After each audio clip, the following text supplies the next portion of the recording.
Bienvenue dans Ici Vérif pour séparer le vrai du faux sur les réseaux. Les gardiens de la révolution qui ciblent un navire dans le détroit d'Ormuz, un barrage israélien installé au Liban Sud et des combattants de la force Al-Adwan qui affrontent l'armée israélienne. Tout cela a circulé cette semaine sur les réseaux sociaux. Mais qu'en est-il vraiment?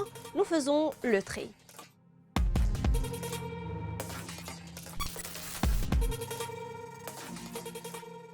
On commence avec une vidéo virale qui a circulé, présentée comme montrant le ciblage par les gardiens de la révolution iranienne du premier navire ayant tenté de briser la décision de fermeture du détroit d'Ormuz.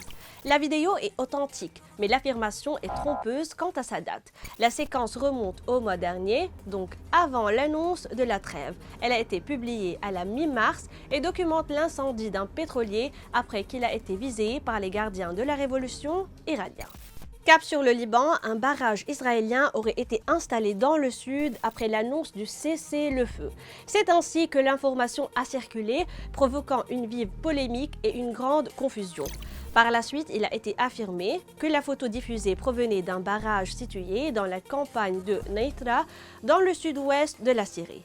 Mais en réalité, cette image ne vient ni du Liban ni de la Syrie. Elle a été prise en Cisjordanie le 25 décembre 2015. On arrive à la dernière vidéo. Celui qui l'a publiée a affirmé qu'elle documentait de violents affrontements entre des combattants de la force Al-Adwan affiliés au Hezbollah et l'armée israélienne dans la localité de Taïbé au Liban Sud. Mais en réalité, la séquence n'a pas été filmée au Liban et n'a aucun lien avec Al-Adwan. Des sons de slogans y ont été ajoutés alors qu'ils n'étaient pas présents dans la vidéo originale. La scène documente en fait un conflit entre deux clans en Irak en 2021. Des armes légères et moyennes avaient alors été utilisées selon les couvertures médiatiques de l'événement. C'était Ici Vérif. Si vous doutez d'une image ou d'une vidéo, envoyez-la nous, on vérifiera pour vous.